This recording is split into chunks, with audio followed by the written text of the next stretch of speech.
Hammaga assalomu alaykum. Bugungi darsimiz yallig'lanish mavzusining ikkinchi qismi haqida bo'ladi.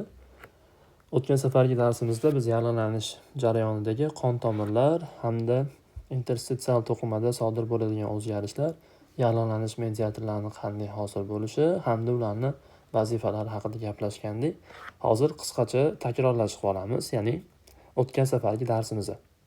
Xo'p, misol uchun aytaylik, bakteriya, ya'ni yallig'lanishning etiologik faktori, ya'ni flagogen omil sifatida bakteriya tushadigan bo'lsa, bakteriya hujayra membranasi yuzasidagi antigenlari hamda o'zidan ishlab chiqargan endotoksinlari hisobiga immun javob hosil qiladi organizm tomonidan. Natijada yallig'lanish o'chog'iga semiz hujayralar yoki boshqacha nom bilan aytganda to'qima bazofillar yetib keladi. Yetib kelgandan keyin bu hujayralar antigenlar bilan bog'lanadi hamda ular aktivlashadi. Aktivlashgandan keyin o'zlaridan turli xil yallig'lanish mediatorlarini ishlab chiqaradi. Misol uchun gistaminlar, lekotrin, prostaglandin, bradikinin kabi yallig'lanish mediatorlari hosil bo'ladi. Bu hujayra tomonidan hosil bo'lishi hamda to'qimadan o'zidan ham turli xil prostaglandinlar yoki lekotrinlar, ya'ni umuman olganda yallig'lanish mediatorlari hosil bo'lishi mumkin. Buni mana arahidon kislota yo'li bilan tushuntirish mumkin bo'ladi. Endi yallig'lanish mediatorlari hosil bo'lgandan keyin ular birinchi navbatda qon tomir endotelisidagi maxsus retseptorlar bilan bog'lanadi. Bog'langandan keyin endoteliy hujayralari aktivlashadi. Aktivlashgandan keyin ular birinchi navbatda o'zlaridagi tayyor granula holatda sintezlangan oqsillarni hujayra membranasi yuzasiga tashqariga chiqaradi. Ya'ni buni ko'ryapsizki, buni biz selektivlar deb nomlaganmiz. O'tgan safargi darsimizda mana selektivlarni ko'rishingiz mumkin bo'ladi. Va endoteliy hujayralari aktivlashgandan keyin ular orasidagi tirqish kengayadi. Ko'ryapsiz, mana kengayib, ochilyapti. Ular o'zi odatda bunaqa zich holatda joylashgan bo'lishi kerak edi. Natijada qonning suyuq qismi sekin-astalik bilan interstitsional to'qimaga sizib chiqishni boshlaydi. Natijada u yerda shish, og'riq kabi mahalliy belgilar kuzatilishi mumkin. Bundan tashqari, endoteliy hujayra yuzasiga ajralib chiqargan selektivlar qon oqimida erkin harakat qilayotgan leykotitlarni o'ziga jalb qiladi. Chunki aynan shu leykotitlar, misol uchun neytrofillar hamda monotsitlar tarkibida ham ularning hujayra yuzasida aynan shu selektivlar tayyor holatda ajralgan bo'ladi. Natijada bu selektivlar o'zaro bog'langandan keyin leykotitlarni qon oqimidan qon tomir devoriga sekin-astalik bilan o'tirishni boshlaydi, ya'ni selektivlar bilan o'zaro bog'lanish oqibatida. Buni biz bu jarayonni marginatsiya deb nomlaymiz. Xo'p, asta-sekinlik bilan leykotitlar qon tomir devori bo'ylab harakat qilib, endoteliyalar oralig'idagi mana tirqishdan sekin-astalik bilan mana interstitsional to'qimaga o'zini shaklini o'zgartirib, pseudopodiya, ya'ni yolg'on oyoqlar hosil qilish orqali interstitsional to'qimaga o'tdi. Bu jarayonni biz diapedez deb nomlaymiz. Mana ko'rib turibsizki, mana neytrofilimiz interstitsional to'qimaga o'tdi. Natijada neytrofil yuzasidagi maxsus retseptorlarni yallig'lanish o'chog'idagi mana oldindan hosil bo'lgan yallig'lanish mediatorlari yoki sitokinlar bularni qo'zg'atadi. Natijada bu jarayonni biz musbat hemotoksis deb nomlaymiz. Natijada aynan shu neytrofillar aktivlashib turib, yallig'lanish o'chog'iga sekin-astalik bilan harakat qiladi. Bu jarayonni biz migratsiya deb nomlaymiz, ya'ni ko'chishni amalga oshiradi. Bu jarayon qanday amalga oshiradi? Bu jarayon neytrofillar hamda makrofaglarda o'ziga xos bo'lgan xususiyati bor, ya'ni yolg'on oyoqlar hosil qilish xususiyati bor. Natijada yolg'on oyoqlar orqali harakat qilib, yallig'lanish o'chog'iga boradi hamda mana bu yallig'lanishni keltirib chiqargan bakteriyalar bilan kurashni boshlaydi. O'tgan safar darsimizda aynan shu jarayonda tugatgan edik. Endi bugungi darsimizda xudo xolasa neytrofillar hamda makrofaglar bakteriyani qanday nobud qiladi, shular haqida batafsil to'xtalib o'tishga harakat qilamiz. Xo'p, birinchi o'rinda aynan shu, ya'ni makrofag hamda neytrofillar tomonidan bakteriyalarning nobud qilinishini biz fagositoz deb nomlaymiz. Ya'ni fago degani yemoq degan ma'noni bildiradi. Ya'ni makrofag hamda neytrofillar tomonidan bakteriyalar xuddiki yeganga o'xshab nobud qilinadi. Bu jarayon qanday amalga oshiriladi deydigan bo'lsangiz, mana ko'rib turibsizki, neytrofillar mana bakteriyani oldiga keldi, ya'ni migratsiya qilib, endi sekin-astalik bilan mana bu joyda tushuntirishga harakat qilaman. Sekin-astalik bilan ular o'zlariga o'zlaridan turli xil yolg'on oyoqlar hosil qilishni boshlaydi. Yolg'on oyoqlar quyidagicha hosil bo'ladi. Mana yolg'on oyoqlarni ko'ryapsizlar do'stlar. Mana bu joydan ham yon tomondan yana bitta yolg'on oyoq hosil qiladi. Neytrofillar ham xuddi shunaqa, ya'ni yolg'on oyoqlarni qilib hosil qiladi. Yolg'on oyoqlar hosil qilish orqali sekin astalik bilan shu bakteriyani qamrab oladi. Bakteriyani qamrab olgandan keyin shu fagositoz yo'li yoki endotsitoz yo'li bilan bakteriyani o'zining ichiga olib kirib ketadi va mana bu joyda ko'rib turibsizki, mana makrofag hamda neytrofil tomonidan bakteriya hujayra ichiga olib kirildi va bu bakteriya o'z navbatida hujayra tomonidan maxsus vakuola bilan o'raladi. Maxsus vakuola uni o'raydi, o'rab oladi va o'zi odatda neytrofil hamda shu makrofag kabi hujayralarda lizosoma degan maxsus organoid bo'ladi. Lizosomalar bo'ladi. Lizosomalar ichida turli xil proteolitik fermentlar joylashgan bo'ladi. Bu proteolitik fermentlar vazifasi aynan shu turli xil oqsillarni parchalash hisoblanadi. Endi bakteriyani biz hujayra yuzasiga olib kirib olganimizdan keyin, hujayra ichiga olib kirib olganimizdan keyin lizosoma hamda mana buni biz vakuola bilan o'ralgandan keyin fagosoma deb nomlaymiz. Do'stlar, buni yozib qo'yamiz. Ya'ni fagosoma deb nomlaymiz. Buni esa biz lizosoma deb nomlaymiz. Hujayrani ichida aynan shu fagosoma bilan lizosomani o'zaro qo'shilishi kuzatiladi. Bu ham makrofagda, ham neytrofilda sodir bo'ladi. Xo'p, qo'shilgandan keyin mana ko'rib turibsizlar, o'sha fagolizosomani hosil qildi, chunki ikkalasi bir-biriga qo'shilgandan keyin buni nomini fagolizosoma deb nomlaymiz. Fagolizosoma hosil bo'lgandan keyin bu lizosoma tarkibidagi proteolitik fermentlar asta-sekin mana bu bakteriyaga hujum qilishni boshlaydi va mana bu joyda ko'rsatadiki, bakteriyani nobud qiladi. Bakteriya nobud bo'ladi. Shuning hisobiga bizda bakteriya nobud bo'ladi. Lekin biz aytdikki, bakteriyalarda hujayra membranasi yuzasida turli xil antigenlari bo'ladi deb o'tgan safar gaplashdik. Fagolizosoma hisobiga, ya'ni lizosomal fermentlar bakteriya yuzasidagi antigenlarni nobud qila olmay qoladi.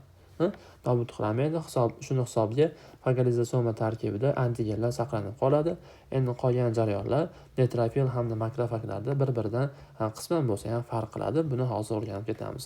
Mana neytrofillarni ko'radigan bo'lsak, fagolizosoma orqali bakteriya nobud qildi, lekin antigenlar saqlanib qolyapti va bu antigen saqlanib qolgandan keyin sekin astalik bilan bu fagolizosoma hujayra membranasi bilan yopishadi.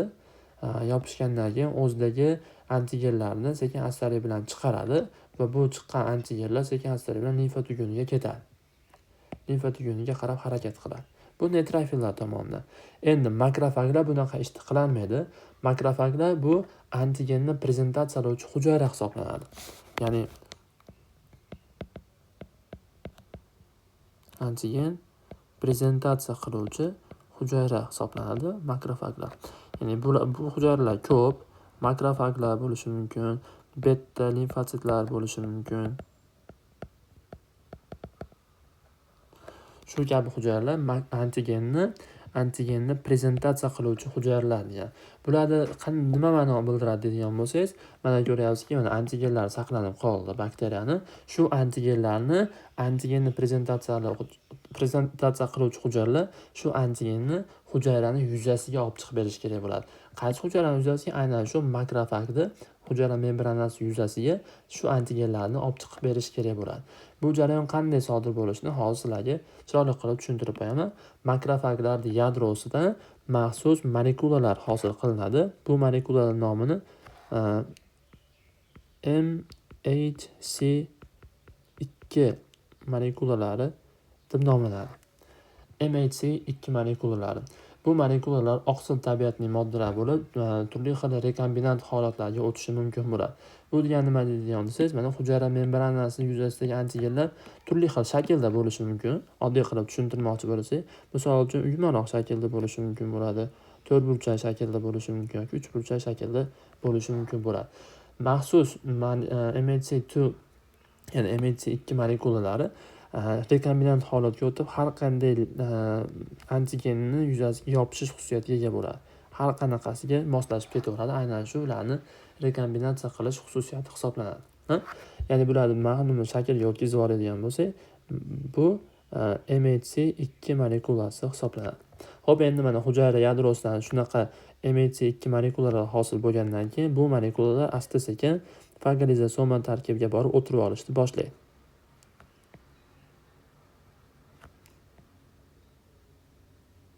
Va bular sekin astalik bilan o'ziga bakteriyani antigenlarni o'ziga biriktirib oladi. Biriktirib olgandan keyin bular asta-sekinlik bilan endi hujayra membranasi yuzasiga qarab harakat qiladi. Natijada mana ko'ryapsiz, mana MHC2 molekulalar tomonidan hujayra membranasining yuzasiga bakteriyaning antigenlari olib chiqildi. Bundan maqsad nima deydigan bo'lsangiz, sekin keyinchalik bu antigenni T helper hujayralari kelib taniydi va bularga qarshi turli xil bizda antitelalar, ya'ni antitanalar hosil qilish orqali bu antigenni ham organizmdan eliminatsiya qilish kuzatiladi. Va endi bu MHC2 molekulalar tomonidan antigen prezentatsiya qilindi, ya'ni hujayra membranasi yuzasiga olib chiqilgandan keyin bu hujayralar ham limfa oqimi orqali limfa tuguniga ketadi. Bu do'stlar fagositoz jarayoni edi. Ya'ni fagositoz jarayoni asosan neutrofillar hamda makrofag hujayralar tomonidan amalga oshiriladi. Bular birinchi o'rinda bakteriyalarni endositoz yo'li orqali hujayrani ichkariga olib kirib olish va bularning lizosomalar bilan o'zaro qo'shilish oqibatida lizosomal fermentlar asta-sekinlik bilan bakteriyaning qismlarini nobud qilishni boshlaydi. Shunday hisobga bakteriya nobud bo'ladi. Endi lekin ba'zi bir holatda aynan shu lizosoma fermentlari bakteriyani nobud qilishga yetarli bo'lmay qolishi mumkin bo'ladi. Bu paytda neutrofillar tomonidan kislorod molekulasidan erkin radikal sifatida superoksid radikali hosil qilinadi. Bu radikaldan keyinchalik vodorod peroksid radikali, bundan asta-sekin bilan gidroksid radikali, turli xil erkin radikallar hosil qilinadi.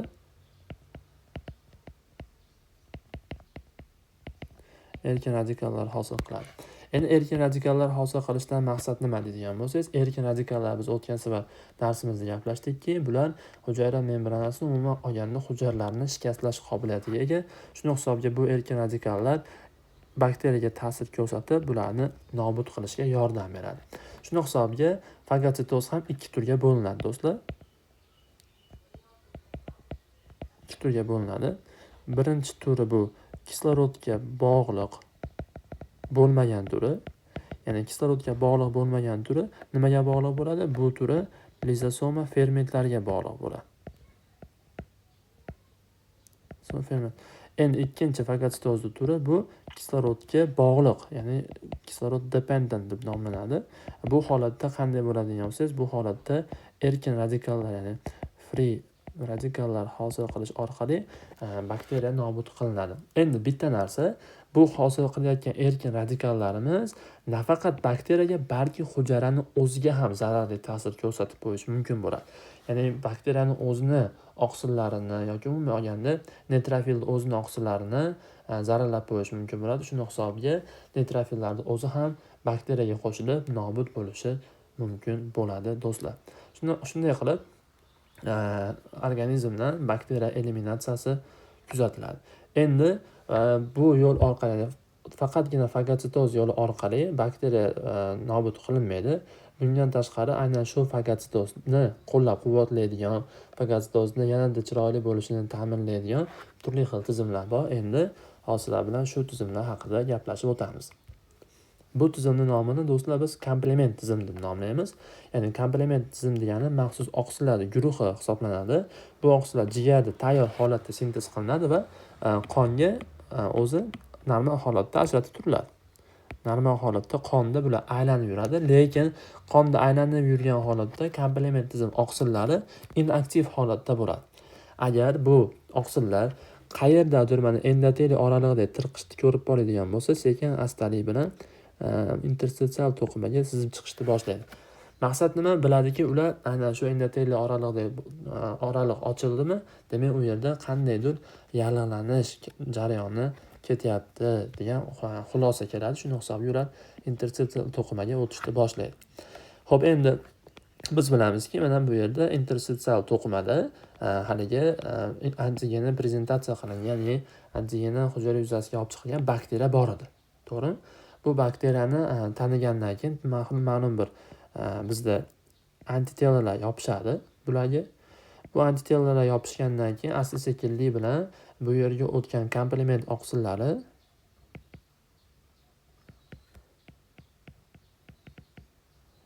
aynan shu bakteriyani yuzasidagi antigenga birikkan antitenani Fs qismiga sekin-astalik bilan sekin o'tirib olishni boshlaydi. Shunday qilib kelib, mana komplement oqsillar, bu oqsillarning guruhi hisoblanadi do'stlar. 1 dan 9 gacha bo'lgan turi bor komplementlarning, har bittasi ma'lum bir vazifani bajaradi.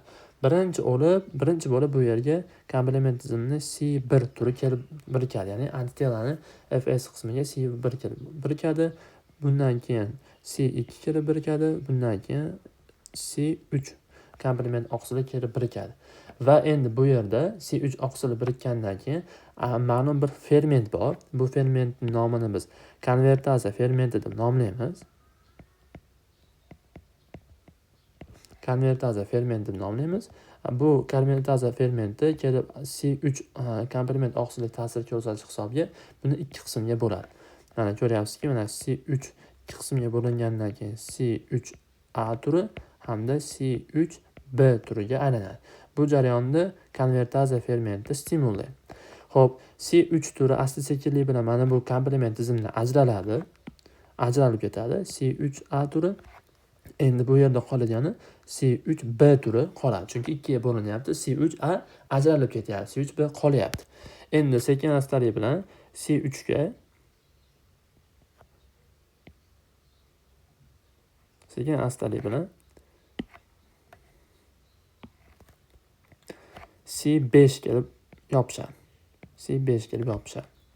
C5 ga bundan keyin C6, bundan keyin C7, bundan keyin C8 hamda oxiri C9 kelib komplement tizimini hosil qiladi. Hammasi birgalikda yopishib olgandan keyin yana konvertaziya fermenti C5 ga ta'sir ko'rsatib turib, yana buni ikki qismga bo'ladi. Ajralib chiqayotgani C5A, qoladigan C5B bo'ladi. Ajralib ketdi. Ajralib ketgandan keyin o'z navbatida mana bu oqsillar gruppasi ham bir-biridan ajralishni boshlaydi. Ajralib ketadi. Komplement tizimidan ajralib ketadi. Endi bu ajralgan holatda bu oqsillar ma'lum bir oqsillarning kanalini hosil qiladi. Bu yerga tayyor qilib chizib qo'yganmiz. Mana oqsillarning kanalini hosil qiladi. 5 ta komplement oqsillardan tashkil bo'lgan kanalni hosil qiladi. Endi bu kanalning vazifasi do'stlar, bu kanalning vazifasi mana hujayra membranasiga borib o'rnashgandan keyin, hujayra membranasiga borib mana kanal o'rnashdi. Bu kanal shunaqa kanal vazifasini bajaradiki, bu kanal o'zini, ya'ni hujayraning ichiga, ya'ni bakteriyaning ichiga suv va turli xil ionlarni, misol uchun natriy ioni hamda suvni bakteriya hujayrasining ichiga kirgizishni ta'minlab beradi. Ya'ni kanal vazifasini bajaradi. O'tkazuvchanligini oshirib beradi va bakteriyaning ichiga sekin-astalik bilan suv, natriy kiradi va hujayra shishadi. Buni biz hujayra shikastlanishi mavzusidan o'rgandik. Sekin-astalik bilan shishib hujayra sekin-astalik bilan nobud bo'ladi.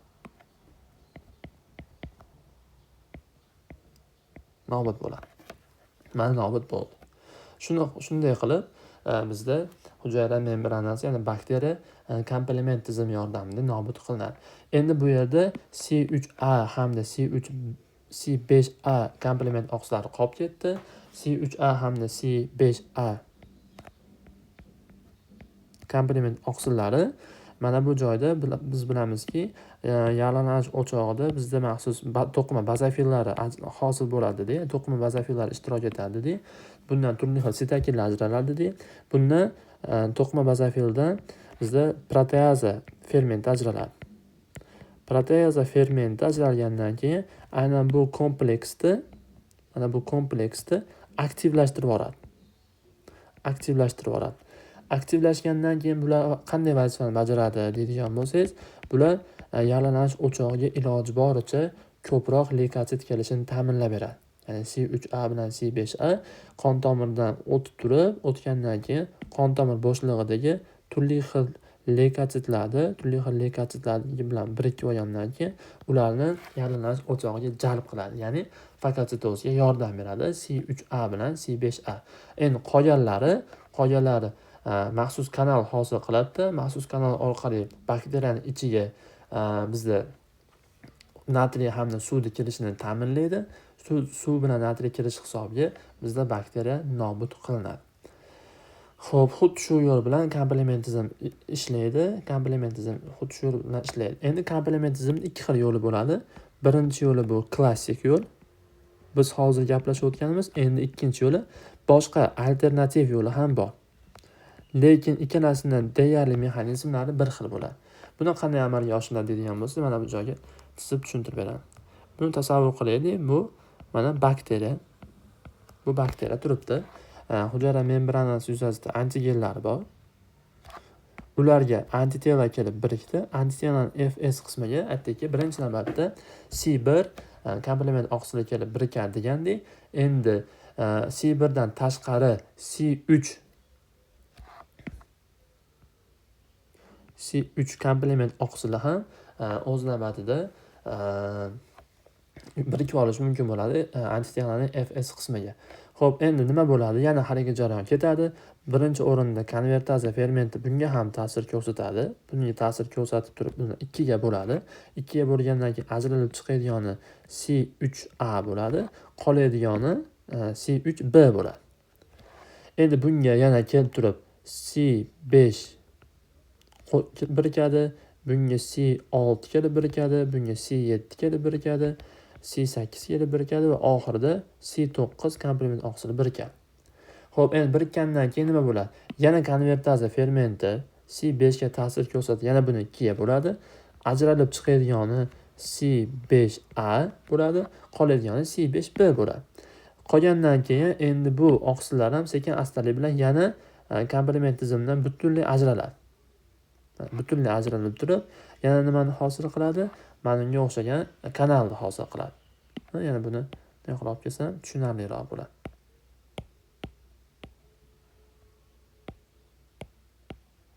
Kanalni hosil qiladi. Xo'p, bu kanal nima qiladi? Bu kanal ham xuddi suv bilan natriyni bakteriyani ichiga olib kiradigan kanalni hosil qilib, yana bu ham nobud qiladi. Bu yo'lni biz endi hozir o'rganganimizni alternativ yo'l deb ataymiz. Shu yo'l orqali bakteriya nobud qilinadi.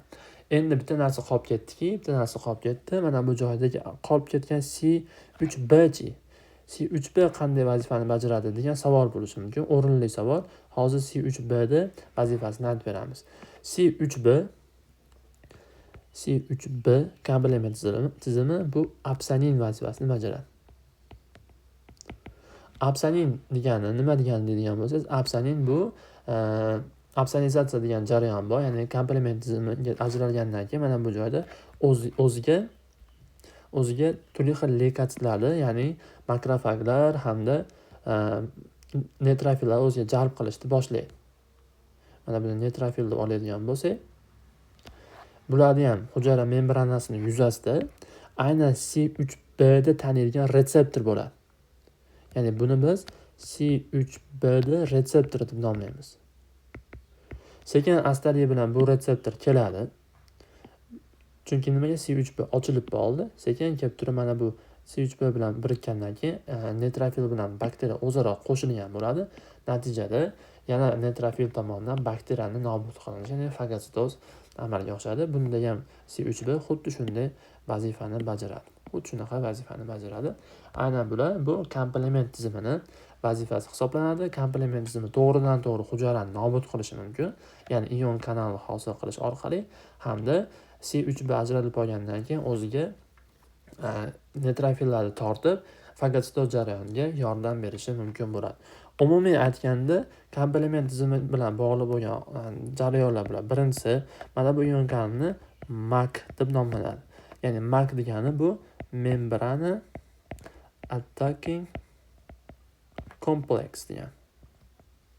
Ya'ni hujayra membranasiga ta'sir ko'rsatuvchi, ya'ni hujum qiluvchi kompleks. Shuni MAC deb nomlanadi. Ikkinchisi biz aytdik, opsonizatsiya deb nomlanadi. Ya'ni opsonizatsiya ayni C3B komplement oqsili orqali amalga oshar ekan, hamda uchinchi jarayon bizda bu C3A bilan C5A komplement oqsillar. Bu oqsillar qanday vazifa bajarar ekan? Bu oqsillar semiz, ya'ni to'qima hujayralaridan ajralgan proteaza orqali aktivlashib turib, proteaza orqali aktivlashgandan keyin bular o'z navbatida turli xil leykozitlarni yallig'lanish jarayoniga jalb qiladigan chaqiruv omillari vazifasini bajaradi. Xuddi shunday qilib bugungi darsimizda fagositoz jarayoni hamda fagositozga yordam beradigan komplement tizimi oqsillari va ularning vazifalari haqida gaplashdik. E'tiborlaringiz uchun rahmat. Sog' bo'linglar, salomat bo'linglar.